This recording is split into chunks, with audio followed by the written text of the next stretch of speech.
It was hard not to show his emotions while he was watching his city burn. There, standing on the hill that had been his home for many centuries. It towered over the homes he had helped build. Soon there would be nothing but ash left. Yet, not wanting to look a second longer, he smiled towards the small creatures hidden beneath his gigantic wings. They were his descendants, many generations removed, left in his care while their parents fought in the defense of their planet. The hatchlings looked up at him, full of dormant fear and curiosity. "Will we win, Gradka?" asked the biggest among them. He was old enough to doubt their invincibility. The younger kids still believed their parents would always win, as kids tend to do. "Of course, little one. I have asked all of my many friends for help. They will be here any second," he lied. It had been so long since he had last spoken to his former allies. In his long life he had many, but little creatures aged as gracefully as he had. They lived and died in what to him seemed only a short moment, like a falling star greeting him before quickly burning out, leaving him with nothing but darkness. So who would help? The dead cannot protect his flock from death. They can only welcome us when we too join the endless nothingness. He was cruelly awakened out of his deep thought by the high-pitched howls of the Skalata at the bottom of the hill. Their renowned sense of smell had brought them here, and while most passed the hill looking for meatier prey than an old reptile and a few hatchlings, 3 of them started scaling the rocks. He breathed deeply. He mustn't worry the hatchlings. Let them feel safe till the very end. The 6 claws of the monsters were able to climb quickly, and the old Vanny knew he would not be able to stop them. His bones were old and rotting, his mind slow and filled with millions of useless memories. The beast sprinted through the steep fields, and were now mere wingspans away. He closed his eyes around the hatchlings and averted his eyes. Then he repeated the mantra he had repeated so many times. "Survive, my little ones. Survive. Even if only a moment longer." His sentence ended with a thunderous applause of explosions through the air. Through the air, 2 creatures flew to a scatter, guns blazing, their wings, no, not wings, suits, pushed them right in front of the Vanny Elder. Their guns, which seemed antique, fired volley after volley against the first creature. He took many hits, but when it opened its mouth, a bullet flew right in and scattered its yellow insides against the rocks and grass. The second creature had gone closer and leapt at the first biped. Seemingly knowing that he was no match for the Skalata, he took an explosive and waited for the beast to land. While he ripped out his windpipe, the biped triggered it, killing them both. Then the third creature arrived, just as fast as the 2 others. The biped that was left threw aside his blaster and grabbed what had to be a sword. The metal reflected the yellow evening sun and painted the spark of hope in the burning landscape. He ran towards the last Skalata, and seemingly willingly let himself be massacred by its enormous claws.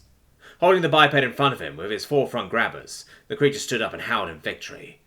This was the moment the biped waited for, when with all his remaining power he thrusted the blade into his soft underbelly. The monster roared, but was dead before he truly grasped what had happened. Only now, as the biped stood before him, shaking on his knees, could the Vanny clearly see him. He recognized the species. He remembered them very well. Long ago, a lifetime for him, 11 generations for them, their planet had become unlivable due to the ferocious geological activity. Clouds of ash had destroyed their crops, and it was clear that humanity, as they called themselves, would not survive. They had sent all the distress signals they possibly could into open space, hoping they weren't alone. I was the only one who heard their cries. Even in interstellar space, they were located in a very distant and isolated galaxy. Back then, I was a wealthy man. To save their species would mean the end of my wealth. It would cost too much. Nonetheless, the Vanny are an honourable bunch. I called in every favour I could. I gave all of my possessions away, just to build the biggest ship this side of the galaxy had ever seen. When I was sure it was possible to go and rescue them, I responded to their cry of help with a short transmission. "Do not despair. I have heard your message and I will come to your aid. I am far away, but do not doubt that I will come. Survive, little ones. Survive. Even if only for a moment longer." It took a human generation for the ship to get to their planet. When I set off, I was informed there were a modest amount of them, about 14 billion. By the time I arrived, only 300 million remained.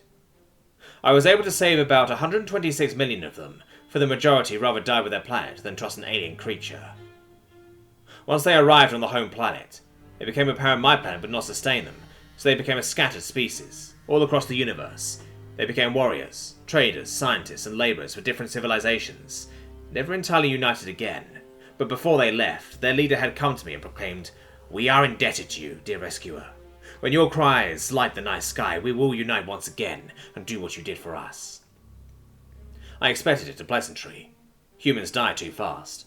They would never remember me once the time had come. But here one stood before me on the edge of death. I spread my gigantic wings covered in scales and bowed my head. I remembered it as a sign of great respect among humans. Then I spoke. "Thank you, dear human. You saved my life and the life of my hatchlings. Your bravery will be remembered, and the debt of your species has been repaid." The human fell on his knees. He was departing from this plane. I shielded the eyes of the hatchlings and tried to come closer. He looked up at me and said, "No, not yet." Blood dripped out of his mouth as he raised his arm, as to convey a message. I could read, beneath the blood and dirt, black words that seemed permanently inked into his skin. It read, "Survive, little ones. Survive." And as the human fell to the ground, hundreds, no, thousands of ships arrived in the evening sky. The sheer mass of their loyalty seemed to block out the sun. Out of every ship, hundreds upon hundreds of little dots dropped out of the surface, ready to fight, ready to die, destined to win. They had come. They had remembered. The ships were a cacophony of different designs and sizes from all across the universe. The humans were united for the first time since the death of their planet. All for their promise. Perhaps, all just for me. My scales started dancing with hope. The hatchlings cheered. The oldest one looked up to me, proud, and shouted, "I knew you could do it, great cat." The only answer I could muster was a reassuring, "We'll survive, little one. We'll survive."